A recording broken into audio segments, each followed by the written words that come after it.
السلام علیکم ورحمۃ اللہ وبرکاتہ۔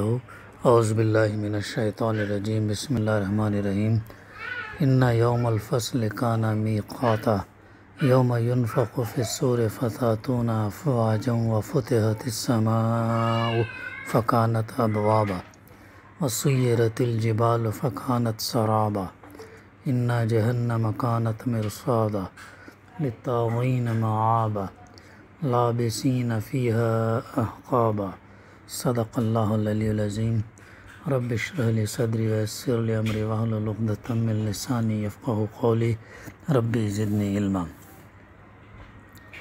بے شک فیصلے کا دن ایک مقرر وقت ہے، جس روز سور میں پھونک مار دی جائے گی، تم فوج در فوج نکل آؤ گے اور آسمان کھول دیا جائے گا، حتیٰ کہ وہ دروازے ہی دروازے بن کر رہ جائے گا، اور پہاڑ چلائے جائیں گے یہاں تک کہ وہ سراب ہو جائیں گے۔ در حقیقت جہنم ایک گھات ہے، سرکشوں کا ٹھکانہ، جس میں وہ مدتوں پڑے رہیں گے۔ سورہ النبا کی سلسلہ وار تفسیر کا سلسلہ الحمدللہ جاری ہے۔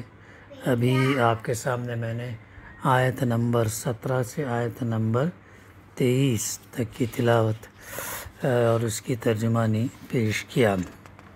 گزشتہ ہمارے مطالعے میں جو بات آ رہی تھی، اللہ سبحانہ و تعالیٰ نے فرمایا اور دن کو معاش کا وقت بنایا اور تمہارے اوپر 7 مضبوط آسمان قائم کیے اور ایک نہایت روشن اور گرم چراغ پیدا کیا اور بادلوں سے لگاتار بارش برسائی تاکہ اس کے ذریعے سے غلہ اور سبزی اور گھنے باغ اگائیں۔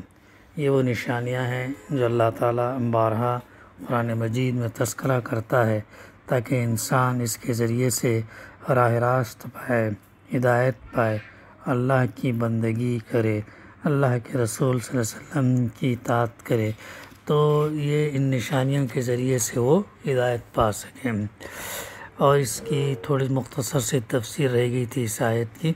اس میں یہ بات بھی یعنی جس کا جو اللہ تعالیٰ جو پے در پہ جو یہ آثار اور شواہد کو پیش کر کے قیامت اور آخرت کے منکرین کو یہ بتایا گیا کہ اگر تم آنکھیں کھول کر زمین اور پہاڑوں اور خود اپنی پیدائش اور اپنی نیند اور بیداری، ان تمام چیزوں کا اگر یہ نہیں یہ کرو گے تو یہ جو ہے تمہیں جو ہے کچھ 2-3 باتیں اس میں نمایاں نظر آئیں گی۔ ایک یہ پہلی بات یہ کہ سب کچھ ایک زبردست قدرت کے بغیر نہ وجود میں آ سکتا، نہ اس باقاعدگی کے ساتھ یہ جو ہے چل سکتا ہے۔ دوسری یہ کہ ان میں سے ہر چیز کے اندر ایک عظیم حکمت کام کر رہی ہے اور کوئی کام بے مقصد نہیں ہو رہا ہے۔ اس کائنات کے اندر جو بھی عمل ہو رہا ہے وہ بے مقصد نہیں، بلکہ اللہ سبحانہ وتعالیٰ کے علم اور بڑی حکمت کی بنیاد پر یہ چیزیں ہو رہی ہیں۔ اب اس کے بعد یہ بات صرف نادان ہی کہہ سکتا ہے کہ جو قدرت ان ساری چیزوں کو وجود میں لانے پر قادر ہے، وہ انہیں فنا کر دینے اور دوبارہ کسی اور صورت میں پیدا کر دینے پر قادر نہیں ہے۔ اور یہ بات بھی صرف ایک بے عقل ہی کہہ سکتا ہے کہ جس حکیم نے اس کائنات میں کوئی کام بھی بے مقصد نہیں کیا، اس نے اپنی دنیا میں انسان کو سمجھ بوجھ، خیر اور شر کی تمیز، طاعت اور عصیان کی آزادی اور اپنی بے شمار مخلوقات پر تصرف کے اختیارات بے مقصد ہی دے ڈالے ہیں۔ انسان اس کی دی ہوئی ان چیزوں کو اچھی طرح استعمال کرے یا بری طرح، دونوں صورتوں میں اس کا کوئی نتیجہ نہیں نکلتا۔ کوئی بھلائیاں کرتے کرتے مر جائے تو بھی مٹی میں مل کر ختم ہو جائے گا، اور برائیاں کرتے کرتے مر جائے تو بھی مٹی ہی میں مل کر ختم ہو جائے گا۔ نہ بھلے کو اس کی بھلائی کا کوئی اجر ملے گا، نہ برے سے اس کی برائی پر کوئی جو ہے سوال ہوگی۔ زندگی بعد موت اور قیامت و آخرت پر یہی دلائل ہے جو جگہ جگہ قرآن مجید میں بیان کیے گئے ہیں۔ مثال کے طور پر سورہ رعد کے اندر، سورہ حج، سورہ روم اور سورہ سبا اور سورہ صافات کے اندر اس کا تذکرہ ہمیں ملتا ہے۔ اب اس کے بعد فرمایا جا رہا ہے اِنَّ یوم الفصل کان میقاتا، بے شک فیصلے کا دن ایک مقرر وقت ہے۔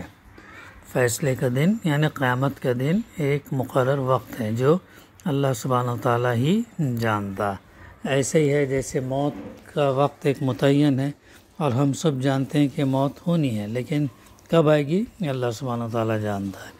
ایسا ہی معاملہ قیامت کا بھی ہے، وہ فیصلے کا دن مقرر ہے۔ تو اس روز کیا ہوگا؟ یوم ینفخ فی الصور فتأتون افواجا، جس روز سور میں پھونک مار دی جائے گی، جس روز سور میں پھونک مار دی جائے گی تو کیا ہوگا؟ وفتحت السماء فکانت ابوابا، تم فوج در فوج نکل آؤ گے اور آسمان کھول دیا جائے گا، حتیٰ کہ وہ دروازے ہی دروازے بن کر رہ جائے گا۔ یعنی اس سے مراد ہے وہ آخری نفخ سور، جس کا آواز بلند ہوتے ہی تمام مرے ہوئے انسان ایک جی اٹھیں گے، اور تم سے مراد صرف وہی لوگ نہیں جو اس وقت مخاطب تھے، بلکہ وہ تمام انسان ہیں جو آغاز آفرین سے قیامت تک پیدا ہوئے ہوں۔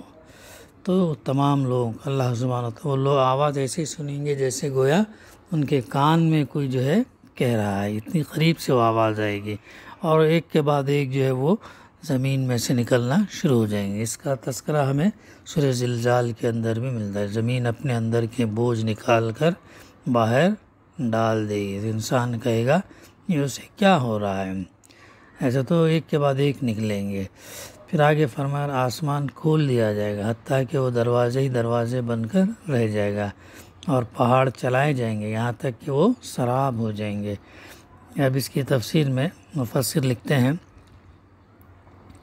اس مقام پر یہ بات ذہن میں رہنی چاہیے کہ یہاں بھی قرآن کے دوسرے بہت سے مقامات کی طرح قیامت کے مختلف مراحل کا ذکر ایک ساتھ کیا گیا ہے۔